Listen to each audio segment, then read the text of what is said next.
It is Thursday, August 1st, 2023, and we're here for another great episode of Dojo Live. My name is Kim Lantis, and joining me is co-host America Guerrero. Hey, hello, Scott. Hey, Kim. Yes, hello, Scott. And today's guest, the most important person of the episode, is Scott Stuart, CEO of Turnaround Management Association. Scott, thank you so much for joining us today and having this conversation. My pleasure, and thanks for having me. Yes, it's our pleasure. You know, we're here to talk about the dramatic disruption of Silicon Valley, headlines all over the place. You know, my first question is probably going to be a summary for dummies. But before we get to that, we'd like to get to know Scott a bit better. What's your story, Scott? What's your passion and sort of what's led up to your time with Turnaround Management Association? Yeah, good. Thank you. And thank you again for having me here. My journey started over 30 years ago in the turnaround and restructuring industry, having started my career at the U.S. Department of Justice, working in their bankruptcy division. I have a background as a practicing attorney, a mediator, an investor in distressed companies. Working within the turnaround industry has been the majority of my career. But ironically, the only two courses I didn't take in law school were tax and bankruptcy. And here I am 30 years later. So, you know, it's a lesson for all people that the journey you think you're going to take is not the journey that you necessarily come to. And for sure. And self-learning, self-taught experience. Of course. And the corporate restructuring, reorganization, and corporate health space, which is what the professionals of the Turnaround Management Association are all involved with, is a community of the most diverse group of professionals in the world: lawyers, bankers, financiers, technologists, real estate folks, auctioneers. And through our association, we all come together through education and networking opportunities to support each other. We're 58 chapters in the world, 10,000 members, and we are virtually in every continent except for Antarctica, and we're working on that. I don't know how much litigation is going to be necessary in Antarctica, but you know, and I find it fascinating. I could even just have a whole show with so many questions about that in terms of just how diverse laws are, for starters. 58 different countries, 58 different law sets. 58 different chapters. So we have our North American chapters, which is the U.S. and Canada. We have 18 chapters in Europe. We just launched a chapter in India, which of course is the fastest growing economy in the world and will be the largest economy by 2034. And look, we define, the Turnaround Management Association defines what corporate restructuring, corporate reorganization, and corporate health means around the world. And you're right, laws are very different, and it's a whole subtopic. But the pandemic also brought a lot of countries, particularly in Europe, together in their processes. And while they may have started vastly different, the pandemic accelerated a consistency and sameness in processes that are helping companies be more streamlined and become more healthy where they're distressed. For sure. And if we didn't already know it, the sense of interconnectedness and interdependency also. For sure. Absolutely. The professionals of this organization are incredibly fraternal, supportive, intellectually available, well-skilled, and are the experts in the corporate restructuring, reorganization, and corporate health space in the world. We define the space. For sure. All right. So with that, let's dive into the topic that we're hoping to get into today and answer the question of America. Dramatic disruption of Silicon Valley. With layoffs and bank closures, is Silicon Valley facing a meltdown?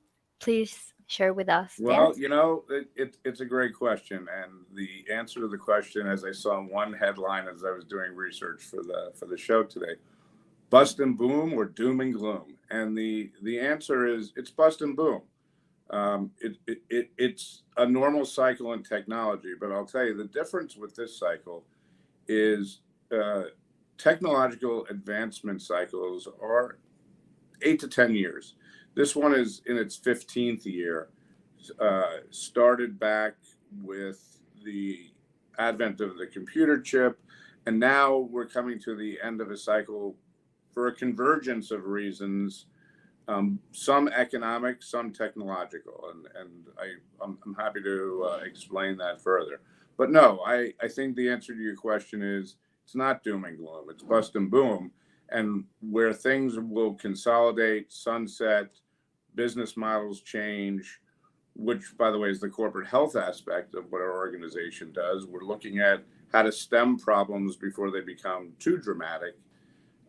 We're ending one cycle and we're coming into another one. Although the cycle we're coming into is a lot more dramatic because it is, in essence, the beginning of the fourth industrial revolution in history. And I know we'll get to that in a little while.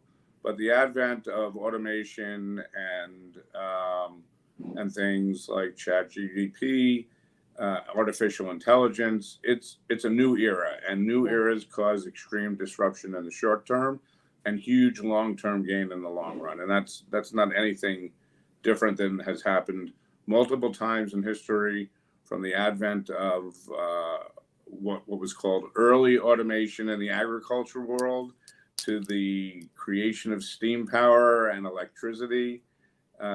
Technology is incredibly disruptive, but at the same time, it moves economies forward. So Silicon Valley is not imploding. Silicon Valley is refiguring itself out. All right. Why don't we talk about the reconfiguration? Let's take a step back and just do this current state or the last few years, for dummies sort of summary. What has happened as we lead into what we suspect, or you rather suspect, will happen? So the simple answer is we went through an elongated period after the 2008 financial crisis of easy money, low interest rates, and huge expansion, particularly in the startup world. And Silicon Valley was probably one of the greatest beneficiaries of that.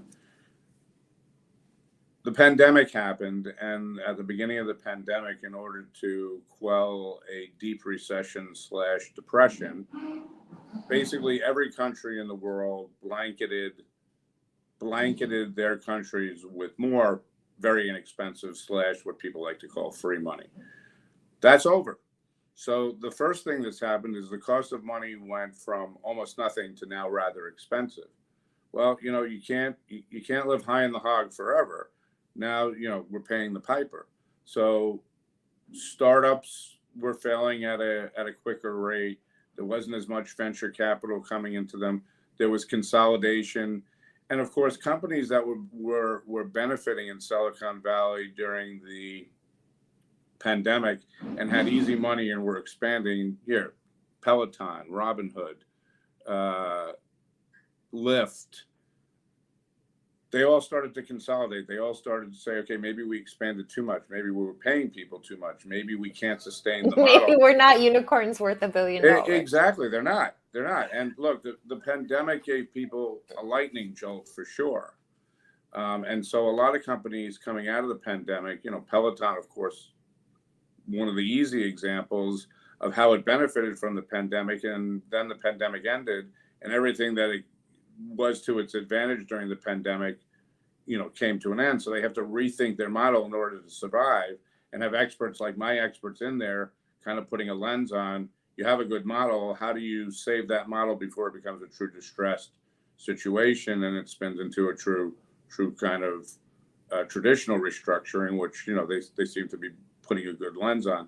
And then, of course, the bombshell which made it all right, based just on economic decision making, was when Elon Musk bought Twitter and he laid off the majority of the employees at Twitter.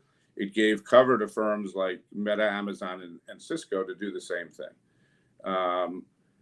And it sent a message that there is a lot more to think about in an era where the money isn't free and you can kind of experiment, make mistakes, and not have to pay the cost of what those mistakes are, where expansion was vast, but consolidation is now also a reality.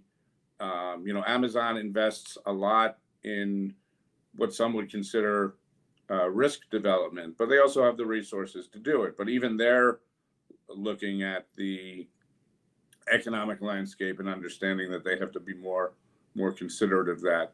So you have two sides of an equation here. You have the realities of economics, which is driving consolidation, bumping up right against the fourth industrial revolution, where AI and automation are redefining what the tech landscape looks like.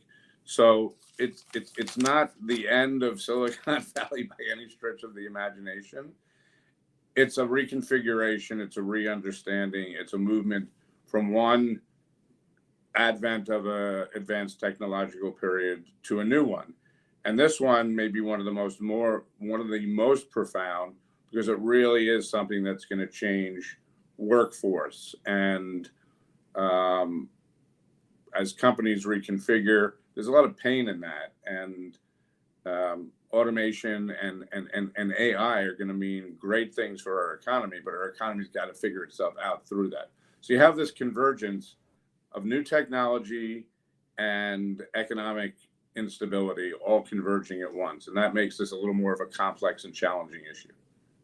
Yeah, for sure. Like kind of like a vortex. We're getting spun around. We're not sure what way's up, which way's down.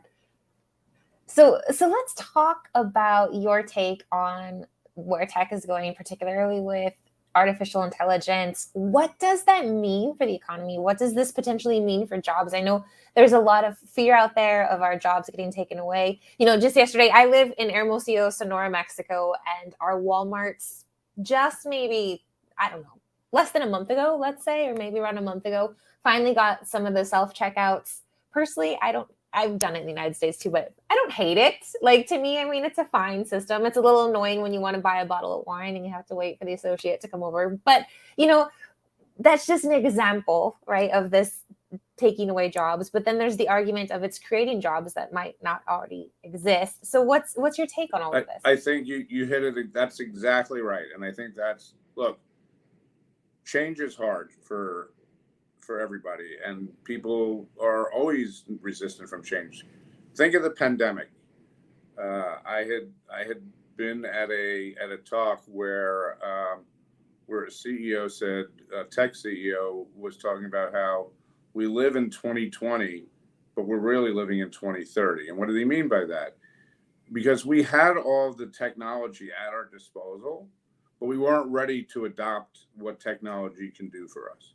So having this kind of experience like we're having today, or companies having board meetings, or being able to connect seamlessly from around the world, we all stumbled through the various technologies that were out there, and Zoom emerged as the winner, right? And everybody now, who does a meeting on a telephone or a cell phone anymore, right? It's now a verb. It's the Kleenex, it's the Windex. Even if you're using a different platform, it's Zoom.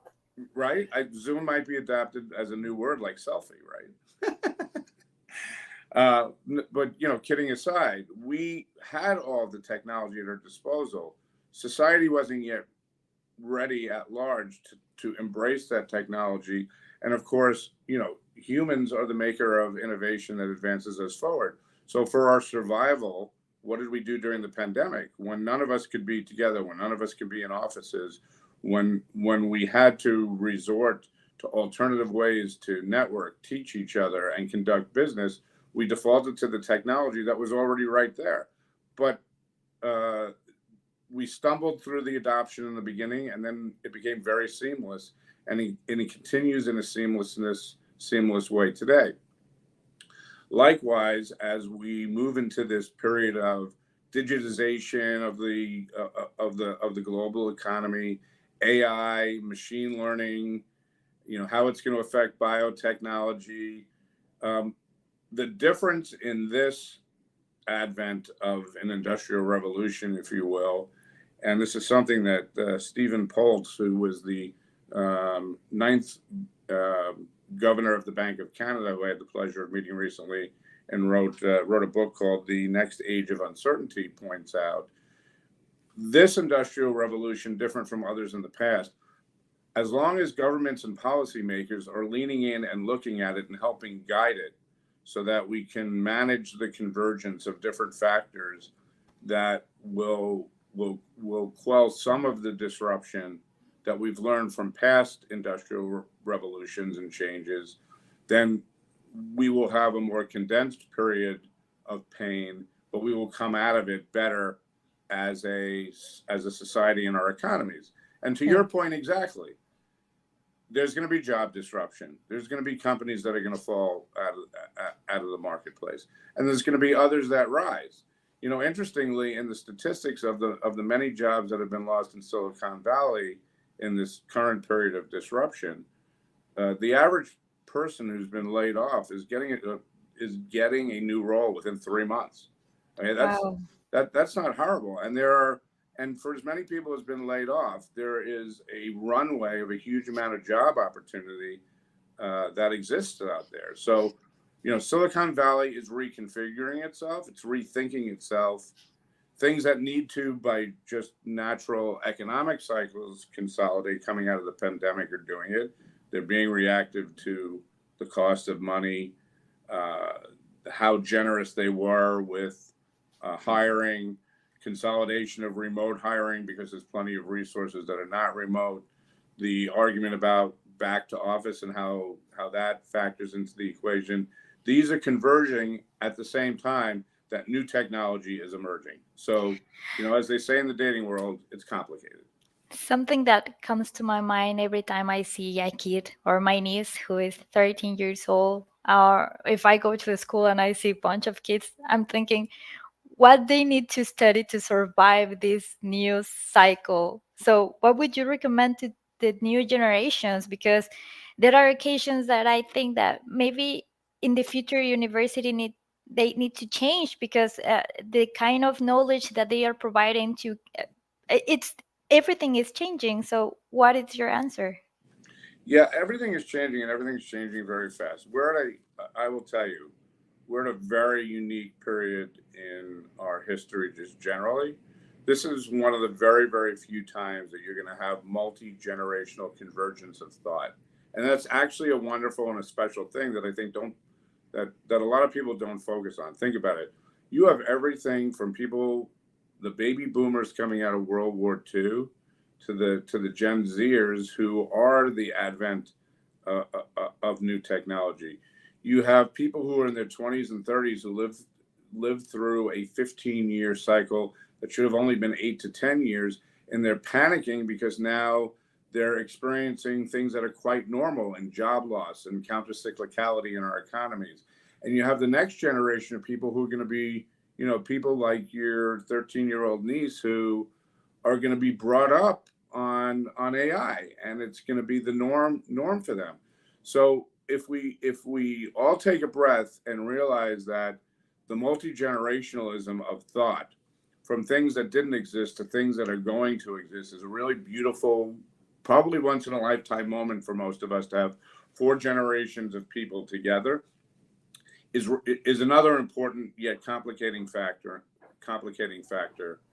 in all this. And it also drives tensions in how we consolidate business and how we move forward, and how we manage the era of pre-technology to the era of really technology on steroids. What advice have you seen, across your, I think, 58 chapters, several countries around the globe, this multi-generational aspect that you've touched on? I think I find it fascinating. I mean, most of the time it comes off as a joke, right? There's somebody to blame. That's the way I see it presented. Memes, the baby boomers, and, look at the house I'm able to buy with, what it cost you, now what it costs me. You've got the people like, we'll just stop eating avocado toast and drink coffee at home. There's this finger pointing, and we're kind of left with nothing to do but laugh about it in some ways. But how have you seen that coming together, that collaboration across these 4 different generations? How can we make that work more? So I can tell you it's fantastical, and I use that word intentionally because those of us, and there are many in my association here at the Turnaround Management Association and in the industries we serve, who are part of all of those generations, and we make sure that we make the effort to create a collaborative environment of thought leadership so that we can take the best of all generational thought and bring it together and then impart it on what's going to come next. Because everybody thinks that they, when my son was little and he, had long hair and was feathering it on the side and he thought he invented it. I'm like, no, you didn't invent that. I had that back in the 70s. Oh God, all the clothes from my 90s high school are back in style. And I look at it and I'm like, exactly. But I'm pretty sure the girls these days wear it a lot better than we did. So look, everything old is everything new. And, I say that tongue in cheek, but not really, because as I said earlier in the conversation, the things that we find disruptive today, relative to technology, are no different than when the first plow in the fields were made to create efficiencies in how we grew crops and crop rotations and crop husbandry, right? They disrupted industry. People who couldn't afford their own farms worked for other farmers in creating efficiencies to adapt to a growing population. These are things I'm talking about from the 17 and 1800s, that if I were to take out the words farming, agriculture, plows, animal husbandry, and I would plug them into technology, AI, automation, would be very much applicable today as they were 200 years ago. So, the advice is don't discount thought that you don't think is applicable today, but embrace it and make it part of the conversation, because you may be the creators of tomorrow, but the creators of tomorrow can only be as good as the historical foundation that the thought leaders of yesterday bring to the table. And as I said just a few moments ago, we're this very, very unique and once in a lifetime opportunity to have 4 generations of people who are all still in the workplace being able to offer pretty amazing insights that are allowing us to advance forward. I'm curious, why did you say this is the first time that I heard that India is going to be the next potential economic bloc, or why? So India is the fastest growing economy in the world. It by all expert estimates, it will surpass China's economy by 2034 as the biggest economy in the world. They have the most innovation right now, great technological advancements, strong encouragement into business development and growth. But interestingly, and we just launched a chapter there, and our professionals from around the world here at the Turnaround Management Association their thought leadership is being sought by our India chapter, because India has never had the problem of business failure at the rate that business failure is not happening. Now, business failure and technological growth are not mutually exclusive from one another, correct? If you're going to grow your economy and you're going to grow small and mid-sector businesses at a very fast clip, you're going to lose a lot of them, and some are going to emerge successfully and others are going to fail. So the economy of India is growing at an incredibly fast clip. But I can tell you from our association's point of view, and this is the reason that the professionals in India came into the Turnaround Management Association, they want the support of our professionals and the thought leadership that our professionals can provide from other areas of the world to understand how to manage failure, how to manage distress, because they've not experienced it at the clip they're now experiencing it, and they're going to have to. So the answer to your question is, because their economy is growing so quickly, but they don't have processes to manage the portions of their economy that are going to fail, they're going to have a lot more to learn and a lot more pain to manage as industries consolidate, industries grow, and whatever will emerge as the dominant factors in the India economy allow it to progress forward. So fortunately, in our association, we have those of other countries who have gone through the same pain points, who sit on now in an advisory capacity on the India board so that they can learn. So it's a matter of taking the best thought leadership you can and bringing it to a place like India, which is emerging itself, but emerging so fast that it hasn't had the opportunity yet catch its breath. And look, we've seen it before, even here in the U.S. Think about it. Dating back to 1999, when the dot-com bust happened, we thought dot-com was the absolute it thing in technology. Well, you look back at dot-com now, and it's almost like using a dial phone in your house, right? Yeah, for sure. I think as we're coming to the final few minutes of today's show, I wanted to talk a bit more, not necessarily about India per se, but what I'm seeing is this very sort of proactive outlook, right? Wanting to be preventative, wanting to be proactive as we see something inevitable coming our way rather than just being reactive. So, what words of advice might you have, to leadership out there, whether their companies are currently in a good standing or if they're starting to be on, shaky ground? What might be those first steps? I guess the first step that we're seeing is ask for help, right? Like talk, educate Ask for yourself. help. Right. And then what's next? Well, the question is, look, our professionals here at the Turnaround Management Association are all trained in a very important aspect that is affecting our moment in time in history, and that's corporate health. If you see a problem, like you go to the doctor to get your heart checked, right? You want to make sure you're healthy. If you see a problem, say something about the problem, get the right kind of help that my professionals can provide. Secondly, don't panic. Technology is real and technology is good, and technology is going to help us advance into a really amazing place once we get through the disruptive period that new technology, automation, and AI in particular are leading us to. There's no doubt about that. Understand that it's going to cause economic disruption. It's going to cause job displacement. It's going to cause short-term pain because you're repositioning people working in some sectors who are going to have to move to new sectors. But this will be good for our economy. It will create new efficiencies for a new age that will allow our economy, like the many economies before us, to advance. But we're also coming at it at a time where people have probably never experienced the kind of disruption we're experiencing now, both economically and technologically. And the reason that's important is because between the 2008 economic crisis and the pandemic was an unnatural long period of time where people didn't experience an economic unsettled time. So you have an entire generation of people who have been in the workforce for anywhere from, let's call it 8 to 15 years, who've never experienced a blip in the water. What we're experiencing now looks dramatic to people who've never experienced it, but it's a lot less dramatic. It's a lot less dramatic than more people think.